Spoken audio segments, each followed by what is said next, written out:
working around these old cars, I like to drain a quart or so of coolant out of the bottom of the radiator. That's where the sediment is, because what I'm doing, I'm checking for rust sediment. And if you let this sit for an hour or overnight and you come back and you see some brown staining in the bottom of the container, you know you've got rust in the cooling system. This coolant looks really good.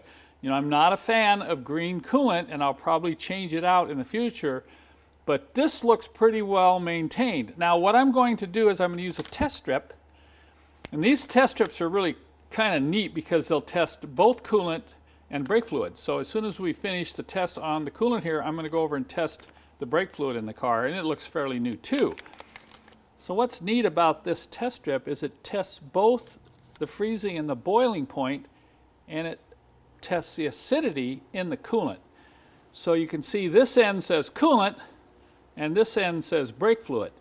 It says to put it in for just a few seconds here, dip it down in there, get it really wet, and then we're going to shake the excess off, and then I'm going to let it sit here for about 30 seconds.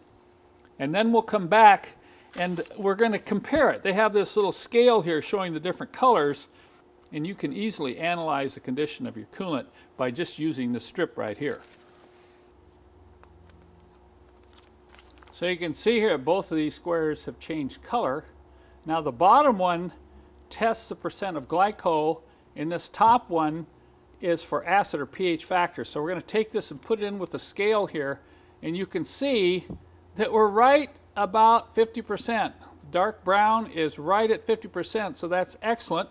And then we come over here to check the pH, and it's between 8 and 9, so the pH factor is real good too in this coolant. You know, if you're down in this range on either one, then you want to replace the coolant. So this test quickly tells us that we have really good coolant in this 380SL. Now once again, I'm not real fond of the green coolant, and maybe in phase 2 of my restoration, we'll change out the coolant and do a complete system flush.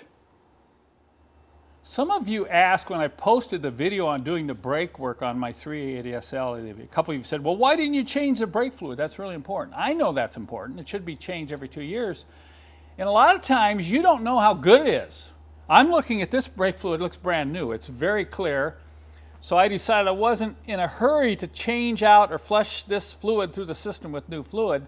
I have no idea how old it is. So I wanted to do a test. So I have a brake fluid test strip here that's going to help me determine the condition of the brake fluid.